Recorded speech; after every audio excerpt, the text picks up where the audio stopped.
for the audio, or you can even watch back. Giving players all the props, or put them on blast. We don't give no hot takes, only talk facts. We're giving all our devotion, riding high on this wave of emotion. Going all out, yeah, cause this is our time. No, ain't no stopping us till we reach the finish line. All in, we came here to win. We're gonna give everything. S-I-C-K on the run. S-I-C-K, sick, sick. On fire, we're ready to fight. We'll bring the house down tonight. S-I-C-K on the run. S-I-C-K, sick, sick. Playing on the car ride, play it when you lounge. X and O, you know that we can hold it down. Shout out to my man Sammy, got it off the ground. And to all the listeners tuned in right now, got debates, analysis, and speculation. This is sports talk for the new generation. You know where to find us, got a reputation. Sick podcast, your #1 sports destination. Giving all our devotion, riding high on this wave of emotion. Going all out, yeah, cause this is our time. No, ain't no stopping us till we reach the finish line. All in, we came here to win. We're gonna give everything. S-I-C-K on the run. S-I-C-K, sick, sick. On fire, we're ready to fight. We'll bring the house down tonight. S-I-C-K on the run. S-I-C-K, sick, sick. S-I-C-K is the sickest podcast. Tune in for the audio, or you can even watch back. Giving players all the props, or put them on blast. We don't give no hot takes, only talk back. S-I-C-K, S-I-C-K, S-I-C-K, S-I-C-K, S-I-C-K, S-I-C-K, S-I-C-K.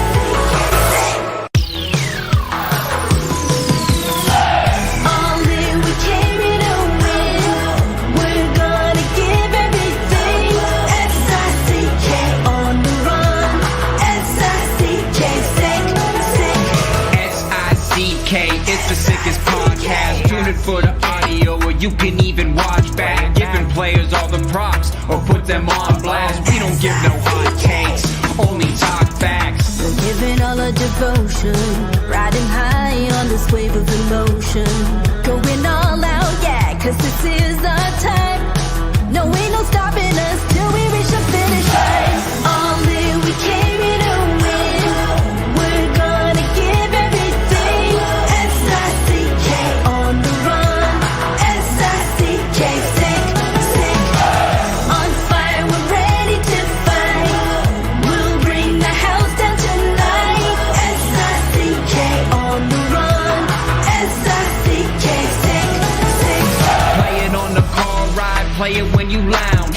X and O, you know that we can hold it down. Shout out to my man Sammy, got it off the ground. And to all the listeners tuned in right now, got debates, analysis, and speculation. This is sports talk for the new generation. You know where to find us, got a reputation. Sick podcast, your #1 sports destination. Giving all our devotion, riding high on this wave of emotion. Going all out, yeah, cause this is our time. No, ain't no stopping us till we reach the finish line. All in, we came here to win. We're gonna give everything. S-I-C-K on the run. S-I-C-K, sick, sick. On fire, we're ready to fight. We'll bring the house down tonight. S-I-C-K on the run. S-I-C-K, sick, sick. S-I-C-K, it's the sickest podcast. Tune in for the audio, or you can even watch back. Giving players all the props, or put them on blast. We don't give no hot takes, only talk back. S-I-C-K, S-I-C-K, S-I-C-K. Turn up your volume. Because you're about to listen to The Sick Podcast. CF Montreal Talk. Here's the chance. Let something go. Absolutely incredible. Cameron Porter the goal to send Montreal Impact into the CONCACAF Champions League semi-final. The sickest CF Montreal podcast. Brought to you by Energy Transportation Group. Driven to be different. Playground. Your premier gaming destination. Complete Striker. And Enov Sport. Collaborer avec Enov Sport, une compagnie d'ici afin de dynamiser l'apprentissage et la pratique du sport pour tous et partout. Les différents produits permettent de rester actif tout en développant sa confiance, son autonomie et sa technique. Des produits efficaces, progressifs et personnalisés avec le logo de votre école. Enov Sport, pour tous et partout. It's gonna be sick. Marinaro, the Sick Podcast. Let's do this now. Marinaro, the Sick Podcast on this Tuesday morning. Hope everyone is well. We're getting settled in here because back at Centre Nutrilait, Mathieu Choignard just finished speaking. Jeremy Filosa took part in the Zoom call. And Laurent Courtois is up next. So we'll have some news for you if there's anything coming out of Centre Nutrilait. What we do know is that there is nothing that came out of, very unfortunately, BMO Field in Toronto for CF Montreal, besides a very convincing 5-1 Toronto FC win. 5-1. Not too many people expected it to be as lopsided as it was. It's a derby. It's a rivalry, and losing is one thing. Losing to a team that has more talent, well, you can understand. Losing to a team that has, even just one player alone who makes more money than all of your players put together. At that point, if that team wins, I mean, logic prevails. Everyone understands that. But 5-1 and going through the motions in what looked like a complete lack of desire, a lack of competitiveness, a lack of grit, a lack of pride. And I'm not the one saying it, nor are all of the fans the only ones on social media. But the players themselves actually talked about it after the game. We're going to get to that and much more.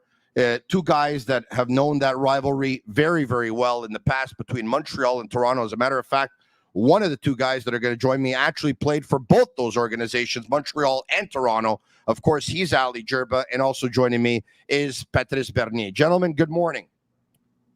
Good morning, Tony. Morning, Tony. Morning, everybody. Okay, 5-1, guys. 5-1. All right. I don't even know where to start with this one because, very unfortunately, it was ugly. So why don't we do this, guys?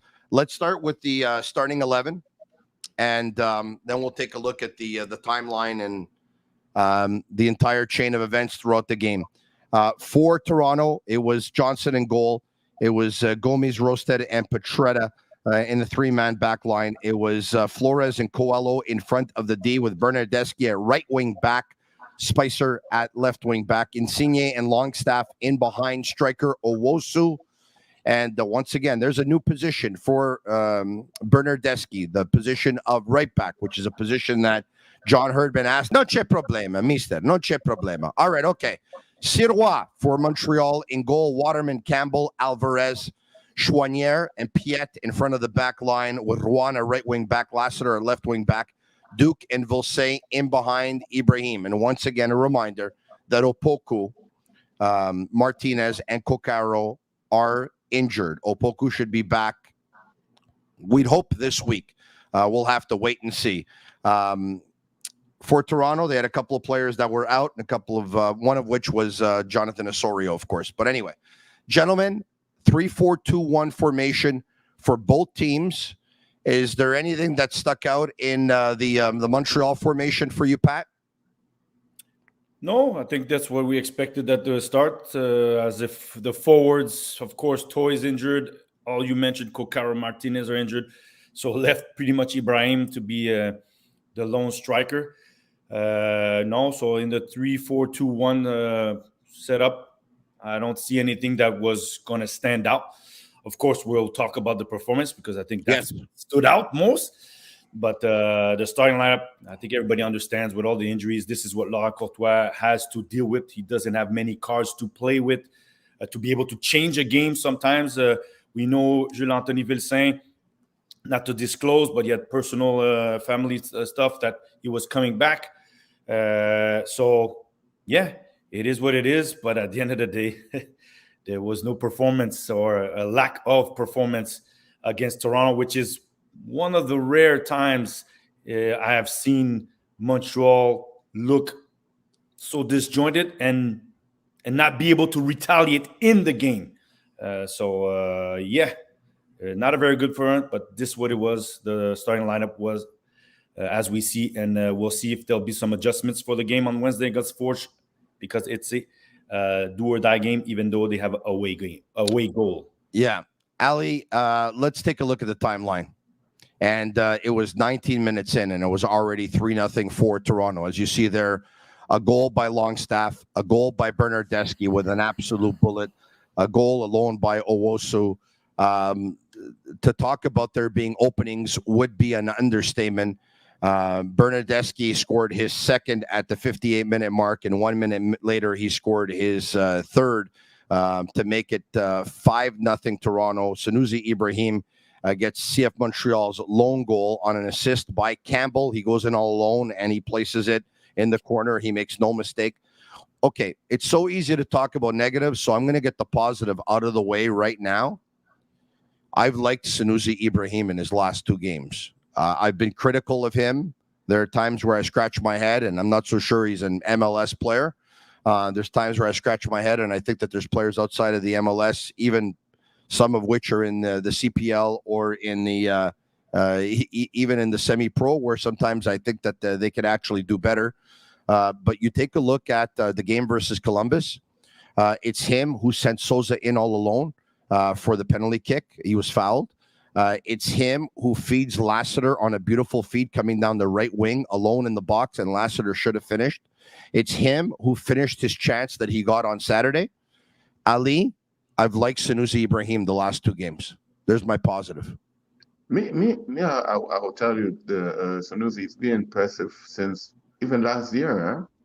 Every time then he came on, he done this job. I find him like a super sub.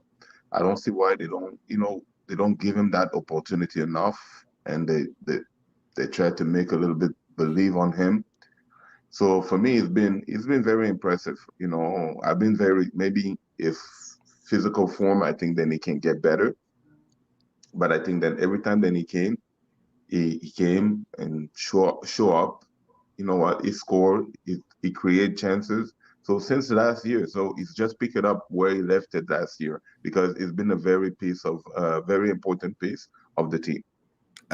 Look, I think you're exaggerating a little bit. Just my opinion. I don't think he scores as frequently as he should for the minutes he gets. I hear you. He's not a starter every game, but I've liked him the last two games. I have to say, I really have. He's playing a more complete game. He's playing a good team game. I like what I've seen. Pat, there's a trend here, and we saw it versus Columbus. We saw it on Saturday night. It's not the only games. It seems to me that the back line, there's always somebody leaving their position to try and force something, and it opens up gaps. And the players on the other teams are playing in between the lines. Then all of a sudden, everything's breaking down. They get behind the Montreal defense, and there's a lot of balls in the box where you see guys unattended, guys that are open because obviously somebody left their position, somebody else had to go cover. Teams are breaking down Montreal's defense. Do you see it the same way? Yeah, I saw it for quite some time that most teams are trying to attack their wingbacks. Now Laurent Courtois, we've seen it. They asked the center backs, the ones who are next to Waterman or even Waterman, to step into the midfield to be able to be aggressive. Now, the issue for me is a lot of times they're hesitant. And when they're hesitant, that's where they pay, because one guy doesn't go. You saw the guy in Columbus, the first goal. You remember Diego Rossi was there. Yeah. Obo kind of went half. Nobody really transitioned. He makes the pass. Rossi runs in, crosses it, goal. But when they play Miami, if you take away the goals that they allowed, which were lapses of concentration, most of the time they were on those guys tight, but they don't do it on a regular basis. And that's the part where it's becoming an issue, because the first few games of the season, the defense was like, wow, these guys are courageous. They're not letting anything through. Now, since the team has been trying to play a little bit more possession or attracting and going forward more gaps are falling. And as you mentioned, the players are not following, anticipating that my player might lose his duel. And so we see Lassard being caught, Alvarez being caught, Campbell being caught, and it's lapses in concentration. While those guys should be a unit and knowing with once this guy goes, we have to come and cover that gap so that that pass may come or may not come. And they don't do it on a regular basis, and they were exposed even more against Toronto. But as you mentioned, it's not just Columbus. The last 4 games, Nashville, Miami, the goal-winning goal is Kremaski going behind. After that, Columbus, most of the goals we've just mentioned, and now against Toronto. So they're going to have to fix a lot of things and being on the same page and synchronized, because 31 goals allowed. You're the worst defense in the league, and you took 15 of those goals in the last 4 games. It says a lot. You know, just before that, you were mid-table defensively. Not so bad. Now you're one of the worst, and you really have to fix those problems, because offensively we know you have issues, but there's excuses. Guys are injured. You're working with a second or even third wave. But the defense, it's the same guys since the beginning of the season most of the time. Yeah. So they have to fix things. Ali, I know you like Joel Waterman a lot personally. I mean, I think everyone does. Real stand-up guy. I think he says all the right things. Kind of guy I would like to be my teammate for sure. But he's got to be that general of that back line playing at center back. He has been struggling like his teammates, of course, and like the rest of the back line. Some of them start with him. Not all of them do. Some of them end with him. Not all of them do. But he has to be that general of that back line. Is it time to actually maybe invert him and Corbo, or give Corbo a crack at center back? I don't think so. I think then when it comes to Waterman, it's just you have to remind him to not be that arrogant on the ball. I think that's one of the things. His quality, and he's the quality you can get. You can use that as a default on this game. So that's what, for me, they have to start telling him, you know what, whenever you have the ball and you feel very good, because I like him, very good on the ball and everything. So that overconfident makes sure then we pay the price last game. But Ali, this is what I see. Tell me what you think, Pat. I'd love to get your opinion on this. They, of course, are trying to play out of the back. And you're looking for smart players. You're looking for players that, make good passes to the feet. When they were at their best playing out of the back, it was under Wilfred Nancy a couple of years ago in his second season in Montreal. His center back was Camacho. Camacho, I think, has better feet and made better passes out of the back than Waterman. It doesn't look like you agree. Really? Now, hey, listen, I love debate. I believe the thing is we always go back to the 2022 year, but we forget the 2021, where, yes, Rudy made those mistakes. He didn't want to play center back. The same things Waterman saying about, I want to be the right center back. I like to carry the ball. Rudy Camacho said the exact same thing. You're right. Until he got comfortable there because they have good passing. That's why they put them there, because they're supposed to be the playmaker from the back, knowing when to accelerate and not. For me, Waterman, the situation he has now is decision-making. And it's not just him. It's mostly when you play at the back. Because I go back, remember the DC United game? Yes. The first 5 minutes, we were like, oh, they're going to take 2 or 3. The pressure's just coming, and they don't know they have to get out of it. And Laurent Courtois said it himself. My players are a bit naive, because it's not like he says, you have to play this. I want to play this, but at one point you have to understand you got to skip the line. And on that moment, first thing, if you remember that goal where the pass to Choinière, who it's a bad pass, but Choinière, can you do better? The first play was Jonathan Sirois tried to play Campbell, but because Insigne ran in early, they stopped it. They went back. And they never settle and say, and this goes to Jonathan Sirois also, because he puts the ball out there and he has to look at the play and say, they're coming with 4. I know we have to play out of the back here, but Vilsain, Ibrahim, and Duke, or maybe on a 3v3 or 4v4 with Rouen and Lassiter that are high. That's sometimes you have to play that ball because you have to become unpredictable. Now people are saying they know they're going to play short. It might work, but I prefer pressing them to force them to make that mistake, and they paid cash for it. And that's where I think the players, the decision-making to realize this is not a great game for us right now. We're down 2-0. Let's just maybe, I'm not saying lump it, but play a bit more direct. And win the second ball and then start gathering our confidence back. That's where sometimes in the game, you a coach can't execute. He's not on the field. He can yell all he wants. Guys, what are you doing? We've seen this before. Yeah. Now you should learn when it's high pressure like that and it's not going our way. You were already down 2-0. Just play it up, and let's recollect ourselves. And then we'll start playing again. Are you sure, though, that Laurent Courtois wants to play a different style and deviate when things are not going well? It seems to me, and if that's the case, I honor it, to tell you the truth, and I praise him for it, that he's got this playing philosophy in his head, and he's willing to concede. He's willing to make mistakes. He understands it. As long as the mistakes are good ones, he's willing to make it, because if he deviates from his playing philosophy, he'll never really get to that finish line of where he wants to go. Do you get what I'm saying, guys? No, but what I'm saying is, I'll give you an anecdote, okay, when I was Thierry. Like Guardiola teams don't change the way they play depending on the opponent and how they play, right? But I'm not saying that you change the play. Everything is situational. They explain to the players, you got to read what's in front of you. Like, I'm telling you to play short because we want to attract, but you've attracted 4 players. You've already created that gap. Skip the line. Exactly. Everything is about attracting. Now, I'll give you the anecdote with Clément Diop and Thierry Henry, because he's the one who installed this. We're playing out of the back. We have to be brave about this. But he told him, play out of the back. And he played short all the time. And at one point, he told him, wait, you just played under the pressure. Do you see what's happening ahead of you?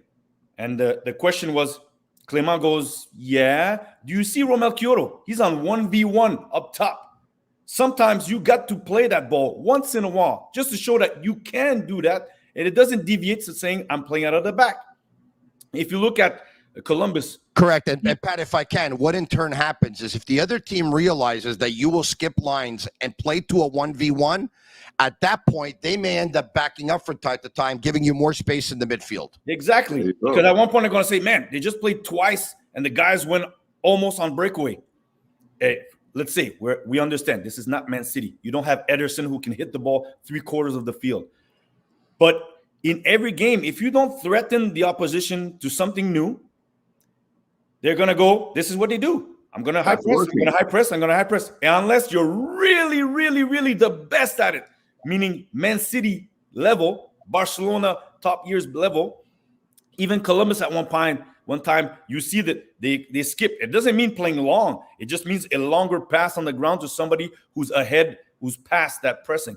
And that's where I go, even if Laurent Courtois, his game set is, I want to play out of the back.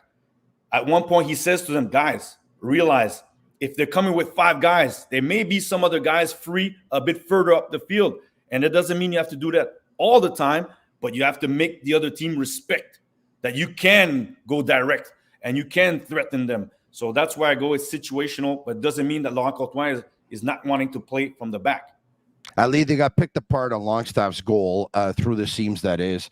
I want to talk to you about Bernardeschi's goal. If there's one guy who knows how to score goals, it's you. And there's one guy who knows how to put in bullets as goals. I had to specify as goals there. It's definitely you, Ali. When Bernardeschi got his ball on the right side and he can let it go, let it rip with his left, a lot of people thought, you know what, he's going to place it far corner or curl it in the far post.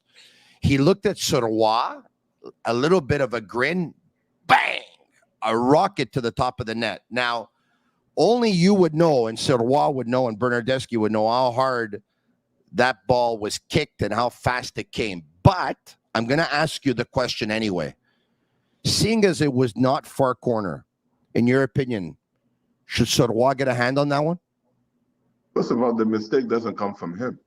The mistake comes from the defender, because I don't know if it was it was who was Alvarez. defending. That was like amateur against a experienced player, because when he went to open his leg to shoot that ball, so the defender, he turned completely his head from the defending the ball. So when the guy see that, he have the capacity of changing that ball on the swing. And when you go first post, they teach you, when you go first post, you hammer the ball, because the goalkeeper, that's one of the plays, and even the goalkeeper coach, they're going to say, you don't want to get beat on the first post.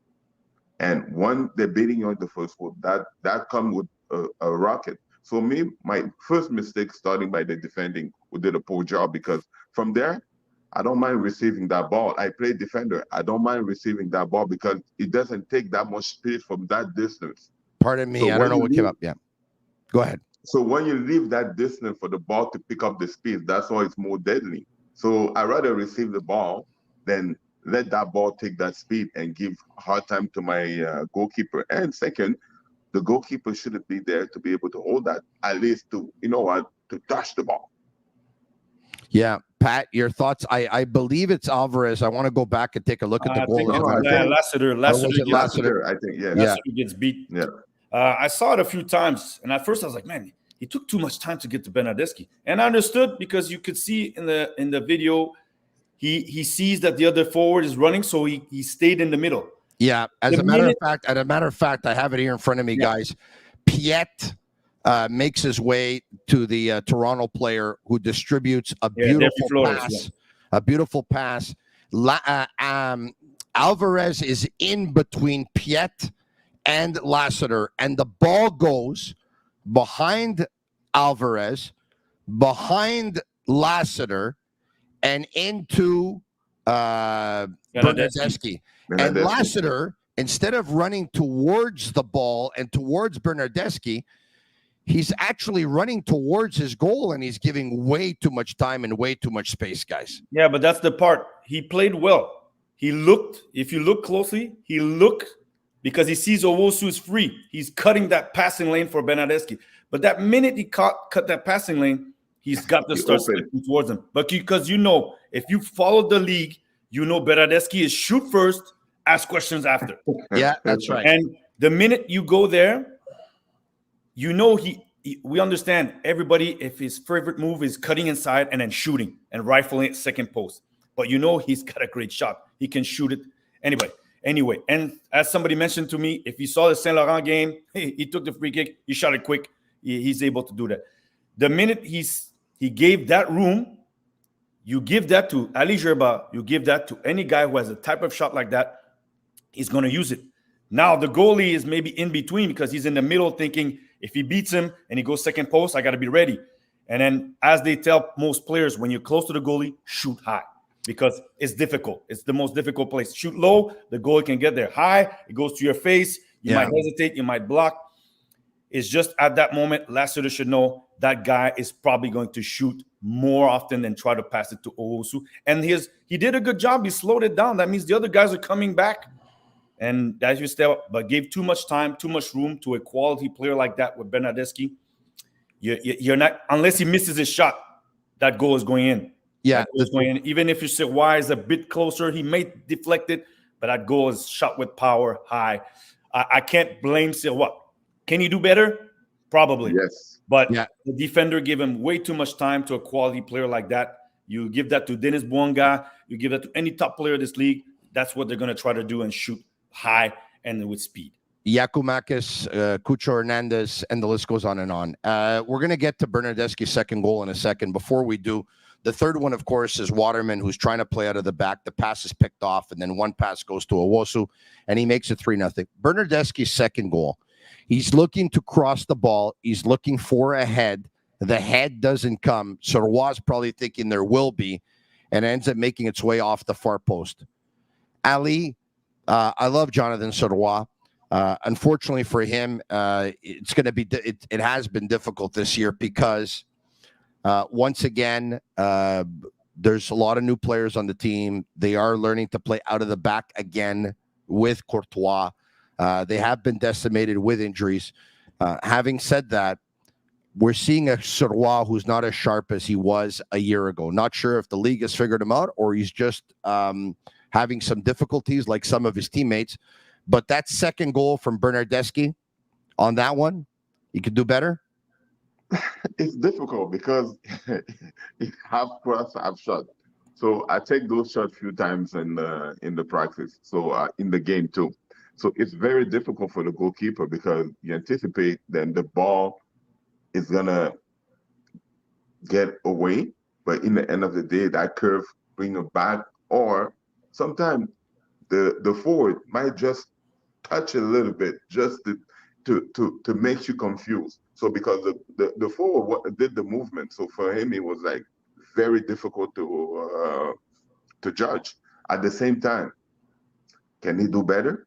Yes, because and he go with the whole game because I think that a lot of players that couldn't do better.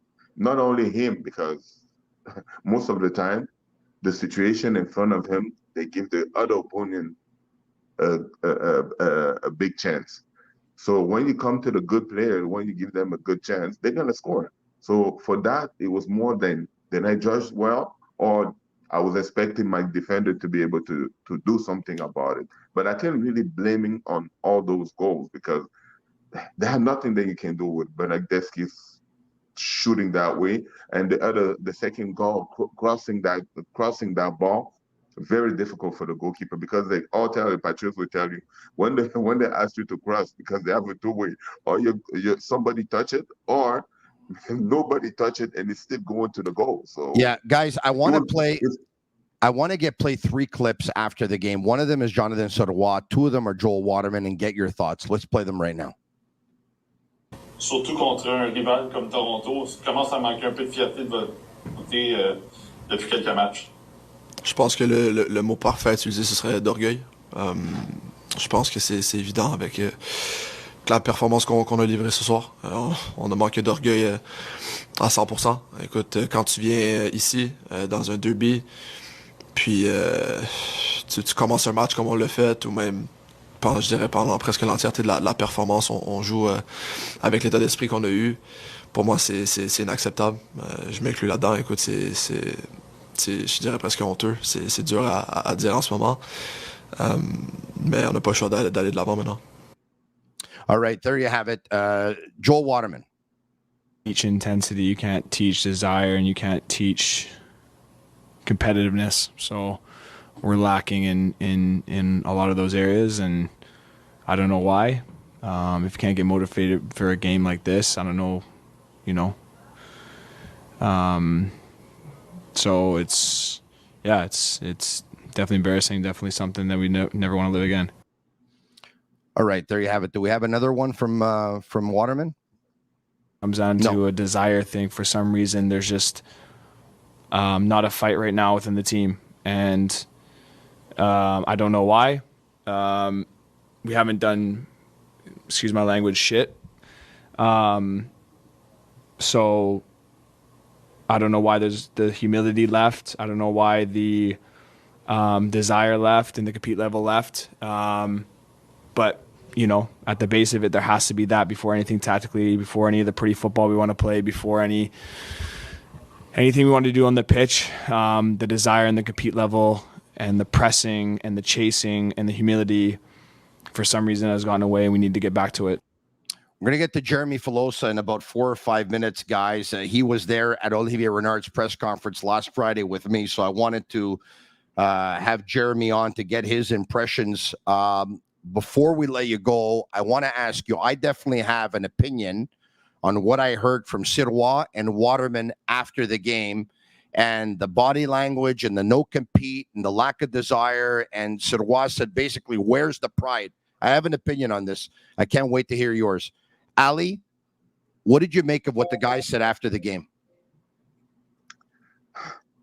You have to be politically correct because it's not only this game that didn't show up. show up a couple of games before. So you're not just gonna turn off the switch because it's Toronto all of a sudden. Yes, it's a derby, then we're very proud when we used to play of going there, showing up, and make sure that, you know what, after 2 or 3-0, get a yellow card, do something, like get mad at somebody, like do something. I didn't get none of that. An electroshock. Exactly. You need someone to send one. Exactly. It was somebody do something to make sure that, you know what, I don't mind you guys losing 5-1. I don't mind it. You know what? It's the way that you show up on the field and lose that 5-1 that got me pissed off. And I'm like, you know what? I don't care if there was better quality player in front of us. There wasn't. It was just they show up to humiliate CF Montreal, and they did that because I think then to a certain point they stopped and putting the foot on the ball, and now they try flicking on. They start doing something. Then they're giving the show to the fans. So for me, talking like that after that, somebody should have talked to the dressing room, say, guys, you guys need to wake up somewhere, because this is embarrassment for the team. Patrice, your thoughts? Ali says it's not just 1 week here. You talked about giving up 15 in your last 4 games. Once again, I think it's no coincidence. I think there's a reason for all this. Your thoughts? Where has this all gone wrong, in your opinion? We mentioned it. It's been 4 games that Nashville, second half or part of the first half. Columbus, second half. Your captain says, I come into the game and I feel like not everybody has the desire to be able to get back into the game. Now you play your biggest rival. The game that, even though Ali says, yes, that's one game where you go, we may not be right tactically or technically, but we're going to be right on the intensity. And you miss out on the intentions where you go, we may have lost, but they know who we are. And as Ali said, I know soccer now these days, there's certain fouls that before were let go. Now you get yellow cards, red cards for barely less than what was done before.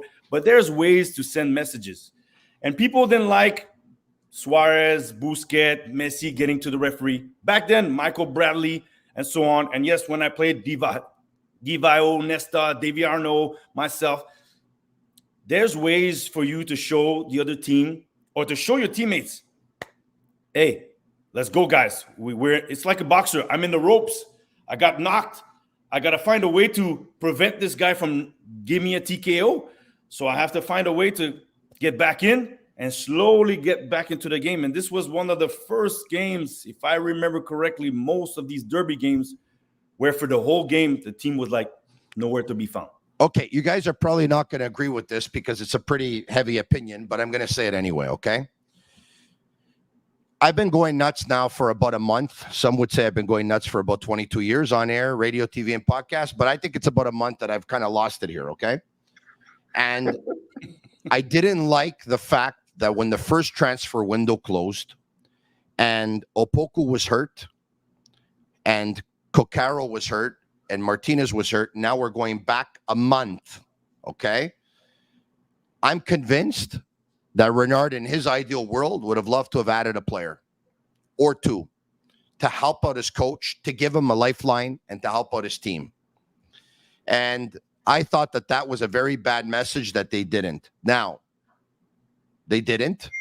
And then the Choinière story comes out.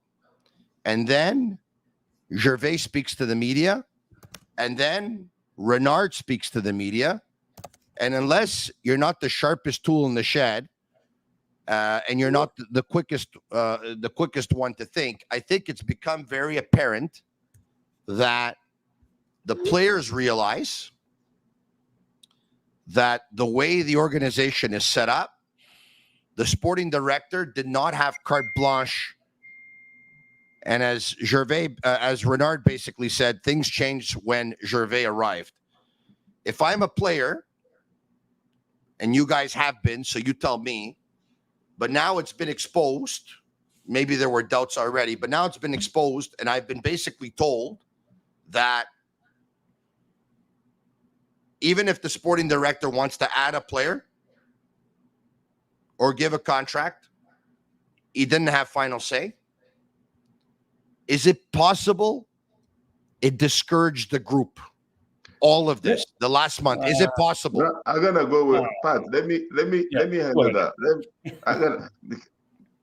I'm gonna tell you something. But you're gonna have to give me a good answer, because they had no spirit, no fight, no desire, no grit in a derby. But I'm gonna tell you something, because it becomes as your pride to be a football player. Me, every time I step on the football pitch, and Pat, we say the same. Regardless, we've been happy with a contract. We've been happy with a teammate. Sometimes we didn't like this guy in front of us, but it's on the team. Sometimes, you know what, you didn't like the way the president talked to the team before even the game or whatsoever, but you show up on the field on the derby day. Trust me, I put everything aside. I'm going there because, first of all, I'm proud of my city. I'm proud of the team that I've been playing with. And to go there and do something, regardless, whatever is been going on off the field. And that's why that's why they call him being professional. That's perfect. But Patrice, your thoughts? Like, this is the chain of events in the last month, and this has been their play in the last month. In your opinion, I'm stretching here. There's no coincidence. There's no parallel whatsoever. Do a coincidence? Yes. I'm not going to lie that internal things that happen in the club affect. You cannot lie. Players will be talking about what's going on. But as Ali, what bothers me is, at the end of the day, we're not talking about technical or tactical problems. Players underperforming for X reason. It's the basic of being a player, a competitor. And Joel says you don't teach, but you can learn it. In training, when you're training, every little game is a battle. Every little game you want to win. Now, I can't lie that what's happening around the club, players are not talking about it. You're trying to not talk about it, but at the end of the day, you get a chance to go and play and resolve the problem and tell the players, look, we don't control that aspect. Sports director, president, owner, those are things that will be dealt with. Agents will deal with that.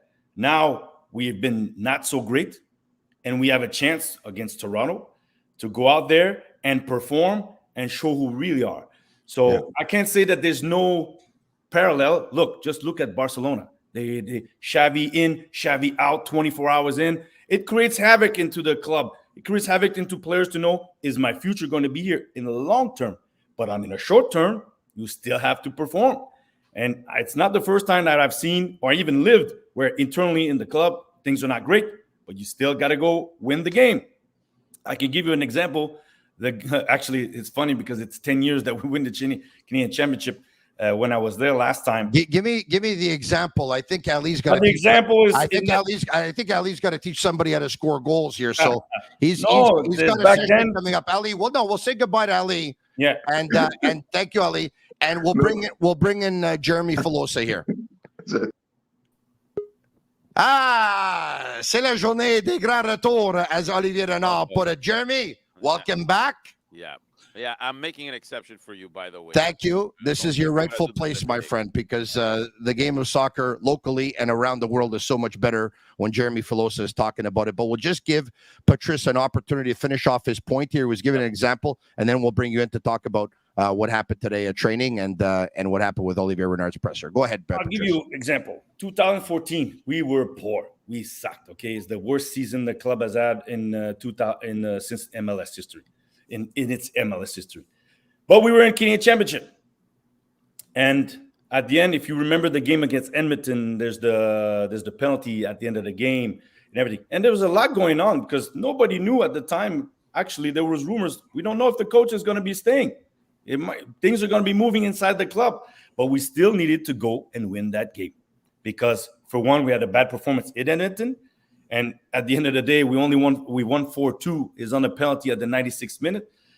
But we still had to show up. And it still went up. And we had to show up in these moments. We didn't have a great season, but in moments, we still were able to assemble, to unite, to know that there's common goal for certain things. And we end up winning the Canadian Championship and playing the Champions League at the end of 2014, which led to the 2015 great momentum to all the finals. So internally, the players can take away the distraction.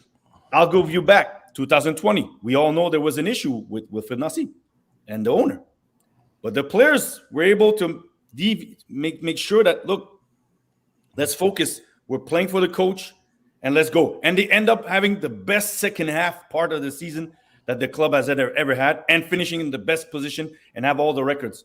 So, yes, I will not lie that when things happen in a club, people discuss it, and the players discuss it with their agents.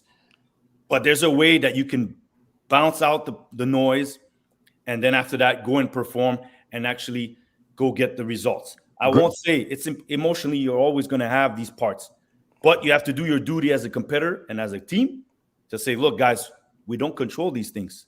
Now, what we control is our performances and make sure that we are playing at the highest of our capabilities. I'm sure Mathieu Choignard, it bothers him a bit because his name's everywhere. Contract, and then you have to focus because you have to play. Well, it bothers him. I mean, it's his side that leaked the info. Stop. I mean, yes, but I mean, it bothers him in terms of negotiation. It's clear. Yeah, no, of course, he'd love to have it. The thing of the past, and by the way, it should be a thing of the past. They should have given it to him. All right, Patrice, great story. 2014, you have to beat Edmonton. 2024, you have to beat Hamilton. We'll talk to you soon. All right, thanks so much. There you go. Now we're talking about Forge FC, of course, the Canadian Championship, and the game is going to take place the second leg in Montreal on Wednesday. Jeremy, you were there at Olivier Renard's presser, but before we can get to that, earlier this morning, Mathieu Choignard spoke, and so did Laurent Courtois. What did they have to say? Well, listen, Mathieu Choignard was asked point blank if he had asked for a trade. He refused to confirm that information. He repeated twice this morning that his focus right now was on playing the games on the field, the games that the team needed to play. Laurent Courtois talked about two things that grabbed my attention. First off, let me ask you, Jeremy, pardon me. Was he asked point blank, Mathieu, do you still want to be here? No. He was just well, when he says we lost Jeremy, I don't know what happened. We'll try and get him back. But when he says, I'm not going to confirm what news was out there. Yeah. Someone needs to come back and say, Mathieu, do you want to be here? Yes or no? Listen, Tony, as you know, I'm not on the beat of this team the way I used to be. And if you were, you would have asked that question.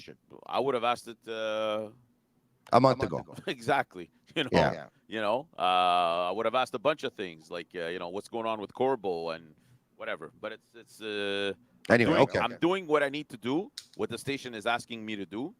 But I'm not going to get involved in like asking questions on I was there for Olivier Renard specifically because he asked me to be there. Otherwise, I probably wouldn't have gone. But so in terms of Courtois, what he said this morning was, the start of the season led him to believe that this group was further ahead than he thought. And now he's forced to realize that there's a lot more, work to be done at basics, in the basics of everything that they want to put together. So he's basically realized that they're not as far ahead as he thought they were at the beginning of the season. The other thing he said also was, if we don't win tomorrow, we understand that there's going to be trouble, All right. Okay. Oh, perfect. Listen, I have an echo. I don't know why, but anyway, hope we can fix it. I'm okay on my side. Everything's working. Okay, fine. good. Yeah. You talked about Renard. Yep. I think he wanted to show you the respect that you deserve.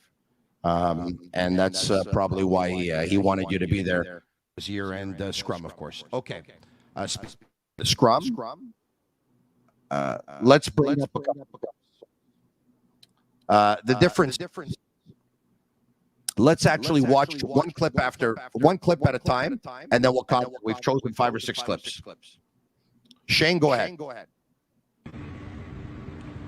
Quand tu te fais challenger, tu dois savoir aussi, ou tu peux accepter aussi par qui tu te fais challenger. Je dis, moi, avec tout le respect, si mon pain il n'est pas bon, je ne vais pas aller challenger mon boulanger alors que moi je ne suis pas capable de faire un croque-monsieur là. Donc c'est ça, mais c'est la fonction dont j'étais ici. Translation in English, Jeremy? Yeah, so basically he said, I don't mind being challenged, but, you also have to look at who is challenging you. And he said, if I'm buying a loaf of bread, well, I'm not going to go complain to the baker that the bread isn't well done if I can't make let's say, I don't know, a bagel, right? I can't a cheese toast. Exactly. So I mean, so who's he referring to here? Obviously, he's probably referring to some people on the board. That's for sure. And I think it's not fair game, but I mean, it's pretty obvious.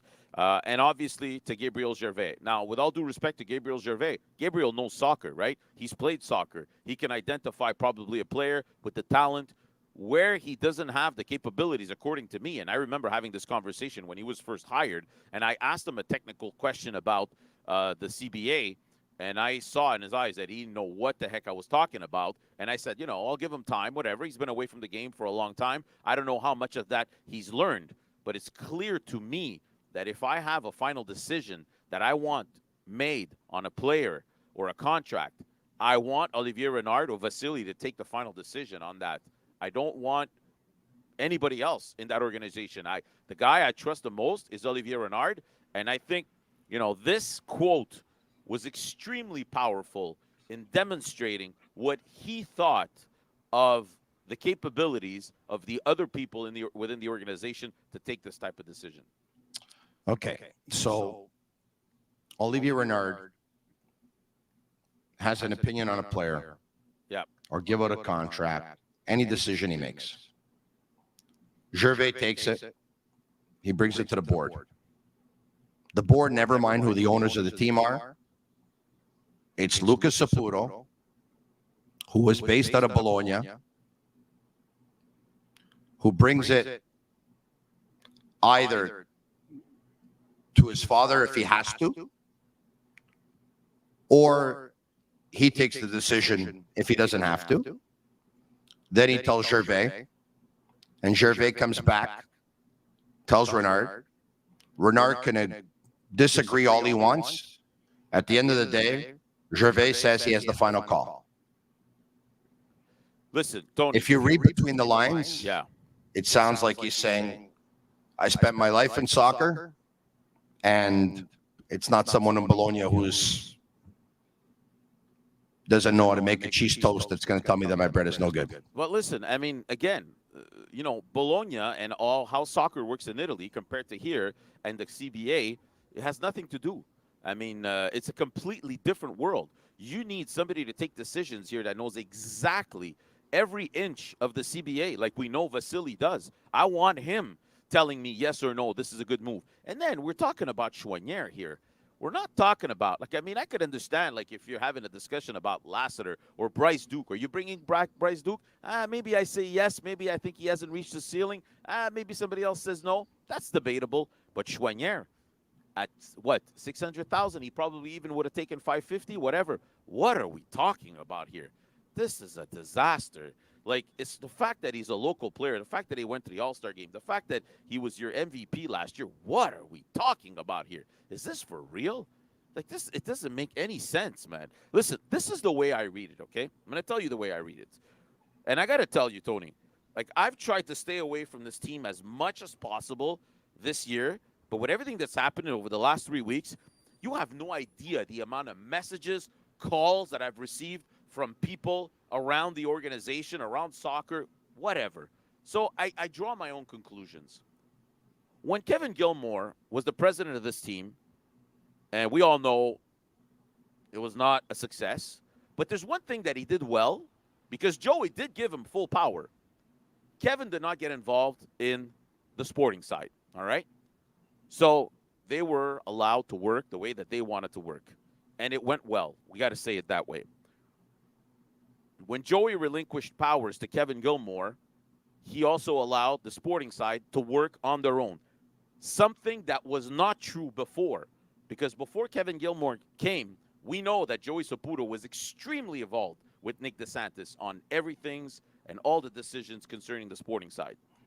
When Kevin left, I think Joey regretted giving all that power to Kevin Gilmore.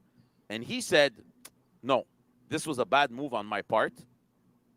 Whoever I'm bringing in next has got to understand and has got to respect the fact that I will get involved in the sporting decisions, and that's the message I want him to transmit to everybody in the organization. So when he hired Gabriel Gervais, this was Joey's plan all along. Yeah, absolutely. Absolutely. And again, okay, I'm going to say this with all due respect. because I appreciated Gabriel as a player very much. I appreciated the player and the person that he was very much. And so did I, and I still do. Okay.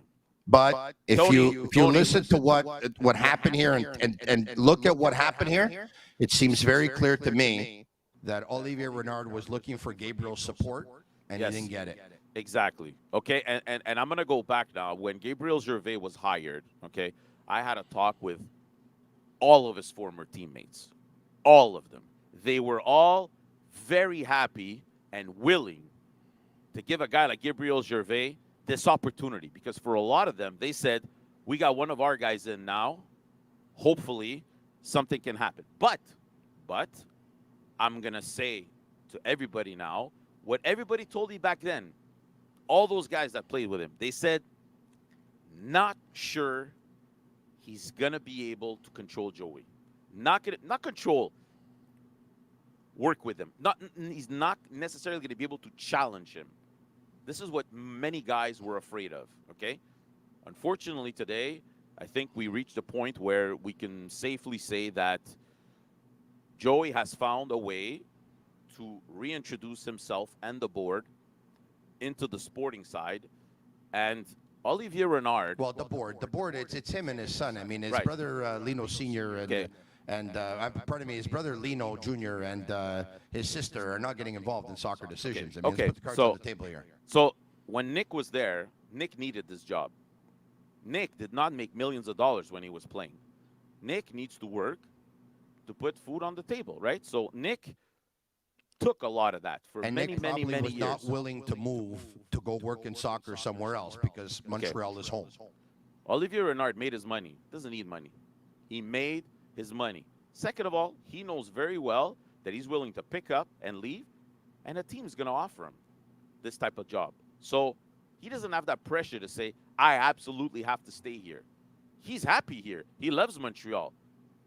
But at the end of the day, he's willing to pick up and move if things don't work out. So at the end of the day, that threat that you have against him doesn't work as well as it did for the people that were there before. Yeah, and it seems like it was his way of saying that I was paid to do a job. Obviously, they didn't give me final say, so they didn't allow me to do it. I either stay there and collect a salary, but that's not me. So I chose to walk, and they chose to make him walk. And now the big question, all of this is it Gabriel Gervais that wanted Renard out because he wanted to assume the sporting direction? Is it Gabriel Gervais that wanted Renard out because he wants to put one of his buddies there? No, I think Gabriel was... Joey that wanted Renard out? Is it a combination of both? I think they were, Joey and Gabriel, hoping that Olivier would be okay with this way of working and that they would continue. Olivier said it himself. Or that they knew that he wouldn't stand for it and that he was going to say, okay, I'm out, because firing Olivier Renard right now and saying you're fired and coming out at a press conference saying we fired Olivier Renard, it would be another PR disaster. Yeah, but it's PR disasters, Tony. I mean, it's PR disaster over PR disaster over PR disaster. Yeah, I know, but they've dug themselves such a deep hole in terms of public relations that I don't think that there's a way out of this hole. I don't. You know, Tony, this is like when you're separating with your wife or with your husband, and this person says, you know, I'm going to change, come back. And then you think of all the issues that happened, every single disappointment over the years where this person did not change. And you say to yourself, am I going to go back in there? I don't think so. I don't believe that it'll change. And listen, I got to tip my hat off to the fans. The fans are incredible for traveling to Toronto to support. It's unbelievable. It's unbelievable. They are saints for following this team, because they would have every reason to say, you know what, listen, I've had enough. I've given them all the chances that I want to give them. Clearly, things are not going to change. So I want to tip my hat off to the fans because they are extraordinary. This club doesn't deserve them. They don't deserve all these fans that show up, in and get out and travel to see them. Yep. Il a dit qu'il a touché pas mal à plusieurs départements, sinon tous les départements, mais moins, évidemment, le sportif. Tu trouves pas ça étrange que maintenant que t'es parti, c'est lui qui s'occupe du sportif, qui prend les décisions sur le sportif, quand lui, il n'a pas touché beaucoup à ça. C'est pas étrange? Regarde, je l'ai dit, moi, jusqu'en 2022, je ne vais pas dire que tout se passait bien, mais j'avais ma façon de recruter avec Vassili. Ça a changé. Ça a changé là depuis 2022, le départ de Will et l'arrivée de Gabriel. Mais normalement, dans le football ou dans le sport en général, on dit on ne change pas l'équipe qui gagne. Ben, nous, on a changé une méthode qui gagne. Cut it there. All right. I asked you, find it strange that Gervais has assumed the sporting direction on an interim basis? And he says, well, he said, it's true that when Will left, Gabriel had arrived, that things changed the way they were done. And normally, you don't change a winning formula. You don't change when things are going well. But for whatever reason, things changed. Yeah, things changed because Joey had the itch. He had the itch of not being involved in there on the daily basis of who stays, who goes, how much do we offer them. You know, in an ideal world, you give the guy the budget. Budget is $15 million. And, you know, do the best that you can. And if the decisions you make aren't good, then you'll have to pay the consequences. But, you know, I heard you talking a little bit earlier with Ali and Pat about, you know, the fact that they didn't add a player at the closing of the Mercado. Tony, I wasn't surprised. Like, you know, we talked about this with Olivier. We went back to 2022 when they have a shot at the Supporters' Shield. They have a shot at maybe an MLS Cup, and they do nothing. I mean, I can understand when Olivier Renard says we have a budget, and I was willing to respect it. That's all good. But if you don't adjust as an enterprise when situations arise one way or the other, then what are you doing? Like, there's got to be seasons where you say to yourself, oh, my God, we're really doing something special. We got a chance to win here. Yeah, the budget was $15 million, but you know what? This has changed the game. And now we're going to add $2 million. Or you can have a season like this year where maybe you're out of it by the end of the summer and you're going to let go of some players and people will understand that.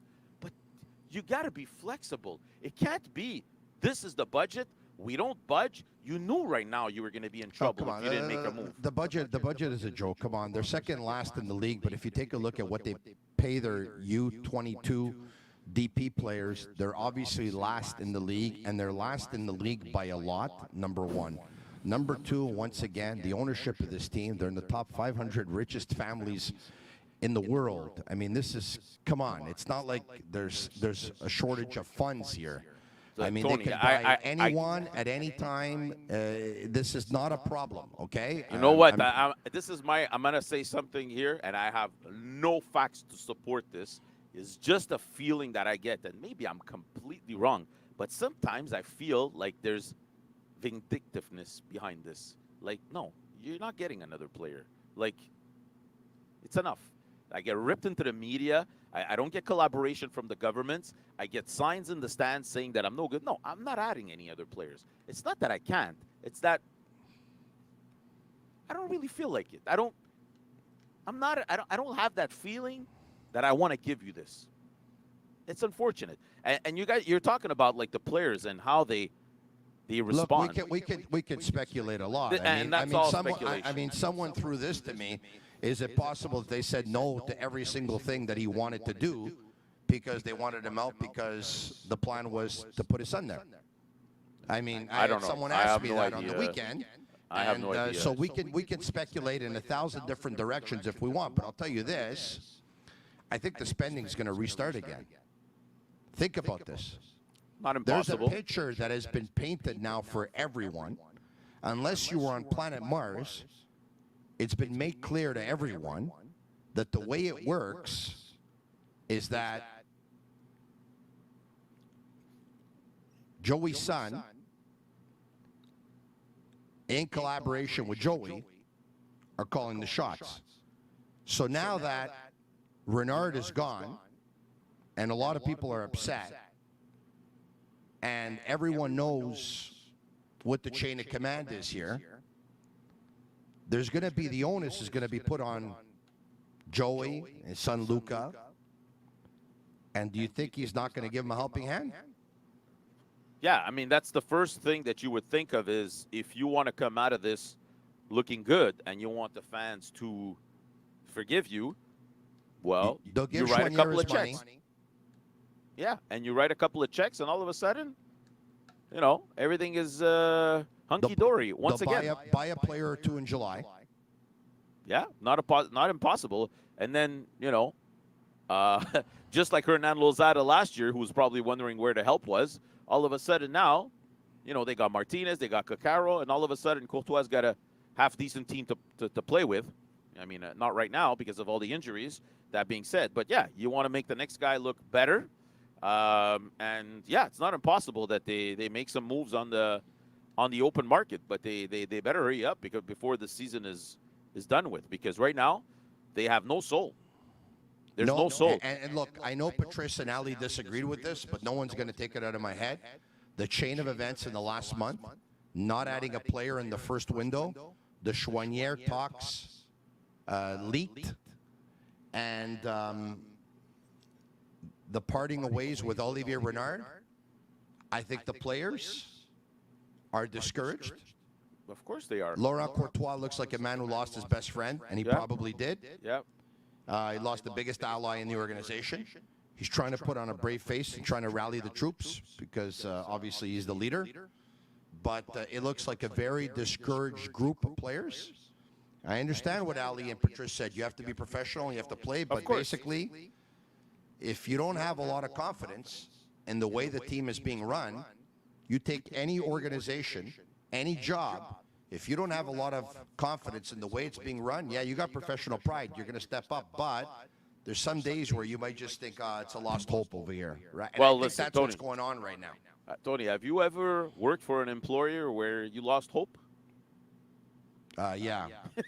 I can guarantee you, yes. You know, and this is, you know, in French, we say, c'est la condition humaine. Like, you want to do your best. You want to be a pro. But at the end of the day, you're human and you are affected. Think about the players that have been there for 5-6 years. We lost Jeremy. Let's put up another clip by the time he comes back. Yeah. Now, we're just going to bring up another clip. Go ahead. Le processus a un petit peu changé. Et c'est Gabriel qui allait directement parler avec certaines personnes. Mais je répète, j'étais surpris qu'ils disent que c'est son oui final. Il a parlé de divergences. C'est quoi les divergences? Puis quand ils ont commencé? Les divergences, moi j'aurais peut-être utilisé un autre mot, mais on va regarder sur le vocabulaire que le président a dit. Oui, il y a eu des divergences et c'est même pour ça qu'il me pousse à partir et au club aussi à prendre ces décisions-là avec moi. Donc, mais l'important c'est que vraiment moi je suis reconnaissant par rapport à ce qu'on m'a donné comme possibilité de travailler ici et je ne vais pas maintenant cracher dans la soupe avant de partir. Il y a des déceptions pour moi. Je veux dire quand Gabriel aussi, un autre mot qu'il a utilisé, c'est de challenger. C'est normal que le board challenge ou le directeur sportif. C'est tout à fait normal aussi. Ça. Tu dois aussi rendre des comptes sur 2-3 joueurs que tu as achetés ou un peu plus même qui ne rendent pas ce que tu penses de l'investissement. Il y a des autres joueurs aussi qui n'ont presque rien coûté, même en salaire, et qui ont apporté beaucoup d'argent dans les ventes. Et tout le monde était content à ce moment-là. All right, there you have it. He basically said that, you know, the differences of opinion, yes, the way things were. But you know what? At one point, they asked me to sell players and develop players and sell players, and I did. And when I did, everyone was happy. You were saying, Gerba, exactly. Before? Yeah, I said, listen, think about the players that have been in this team for 4, 5, 6 years, you know, and I've seen all the other incidents in the past. And these last 3 weeks, what do you think they're saying to themselves? Oh, my God, not again. Not again. It's tough morally when you want to be your best. You want to give everything at every training session, at every game. But on top of you, you're like, what's going on? How could this happen again? You know, like, let's go back to Wilfred Nancy, you know, and he mentioned the fact that things changed after Nancy left. Put yourself in Olivier Renard's shoes. They've developed this coach. They're giving him a chance. It's working out. He's among, you know, the candidates for best coach of the year. That's something to be extremely proud of, that you want to build off, that you want to keep for a long time. And because of something that's out of your hands, out of your control, the work that you've done to get there is just destroyed in front of your eyes. And he said it himself. It's one thing to replace a player that wants to leave. It's another thing when you find the coach that you want, you find the system that you want, everything is working, and all of a sudden that guy's gone. And he's not gone because it's not working out. It's gone because of personal. This is what hurts the most, I think, for the fans, Tony, is we're losing good people. We're not losing good people because they're not doing the work or the results are not there. We're losing good people because of personal conflicts. And this is not acceptable. Look, Wilfred Nancy has the chance, I think, to go down as, when all is said and done, as one of the best coaches the league has ever seen. I don't know if anyone has ever had their teams playing better than his team played last year and his team has been playing this year. It's unbelievable to watch them play. They play like teams, like really good European teams do. They obviously do it with, lesser talent than you'll find in Europe, but they do have some pretty good players, and it's a lot of fun to watch. Another clip. De signer les papiers de divorce. Est-ce que tu as eu un souper avec Joey pour essayer de sauver le mariage? Non, mais c'est pas nécessaire d'avoir un souper. Je fais déjà assez de souper. Mais c'est pas nécessaire. C'est pas nécessaire. On sentait petit à petit où on s'en allait. There you have it. So my question was, before you signed the divorce papers, did you and Joey have a supper to try and save the marriage? And he said, no, I already have too many suppers. And then he said, no, it wasn't necessary because both sides knew exactly where they were going and all of this. So it's too bad. I'm very disappointed that Vasily Kremensidis was not given the interim tag, the sporting direction. Olivier Renard went out of his way to say that, in his opinion, Vasily has everything that it takes to lead the sporting direction of a club at a very high level. He said, as a matter of fact, he has a lot of tools that could probably even make him better at his job than even Olivier was himself at his job. I feel like Vasily's been disrespected. I mean, I know that I would, if that was me and I was working side by side with Olivier Renard since he got here. And you're known as one of the best duos in the league at doing what you do, and you complement each other tremendously. And the president, who said he touched on all departments, but very or less on the sporting than any of the departments, says he's going to assume the interim tag. And look, correct me if I'm wrong, Jeremy. I just get the feeling that because of that, Vasily has no chance of being the sporting director of the club. I think he knows it. I think everyone knows it. And I think it's unfortunate. I know I wouldn't stick around. Yeah. But anyway. Well, listen, Vasily has left before. He went to work for San Jose. He'll be fine. The thing is, maybe they just see him as too much of an ally to Olivier. That's why they don't want to give him a shot. I don't know. He deserves a shot. He's done everything he needs to do. I know that Vasily would have liked to have gotten a shot when Olivier was first hired. So can you imagine now how he feels? So, yeah, I mean, listen, he's going to go somewhere else. He's going to be great at what he does, as he was here with the budget that he was given. Clearly, they seem to be wanting to go in a different direction. We'll see where it goes. But like I said, it's just, listen, at this point in time, Tony, and I understand that Joey doesn't want to talk to the media anymore here. He doesn't want to know anything about giving press conferences. But this is also one of the problems with this organization is when shit hits the fan, instead of coming out straight and killing it immediately, we just let it linger and linger. Look at Choinière. Choinière spoke for the first time last week after a month of speculation. Why are you hiding a player that usually speaks at least every 2 weeks? Now, we had to wait a long time for him to come out. Same thing for Joey. It's time for him to come out and answer some tough questions. It's time for him to sit in that chair, face 20 to 25 reporters, and ask and respond to some tough questions, because the fans deserve that.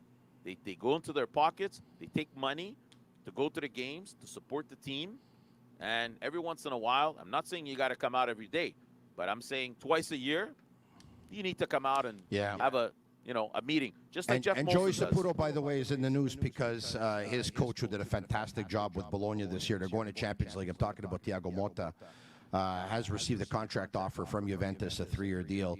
And Joey Saputo has come out and said that he will do everything in his power to retain Motta with Bologna. Very good. And I think you just have two guys here who find it very unfortunate that he didn't do everything in his power to retain Wilfred Nancy as coach in Montreal. But anyway, look, I think there's a lot of bad news here, obviously. It's got to be very concerning the last month, but in particular. But I think the good news is, and I could be wrong, I think they're going to start spending again. Yeah, that's I not could be impossible. wrong, but they have to, because by the way, my nephew showed me this on Facebook Marketplace the other day. Someone's selling their season tickets for $200.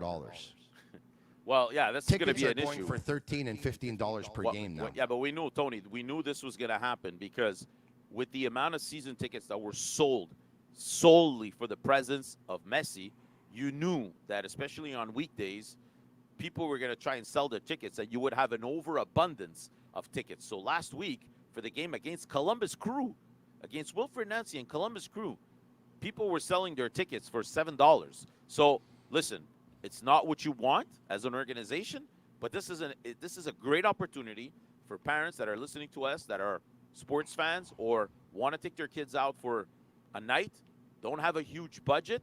You can get tickets for $7, $8, $9, maybe $10. You get a great night out of it. Hopefully the team plays well.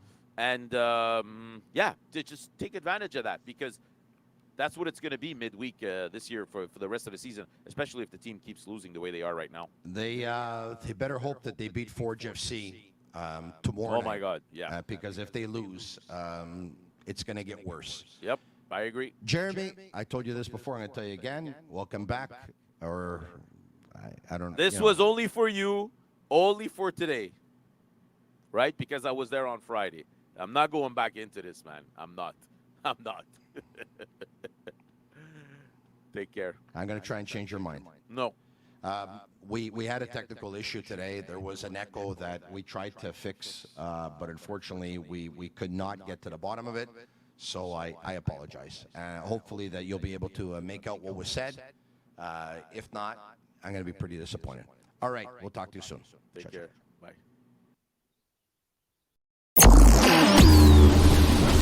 And that's a wrap. Hope you don't miss us too much until next time. Follow the Sick Podcast, CF Montreal Talk on YouTube, Instagram, Facebook, Google Play, and Apple Podcasts.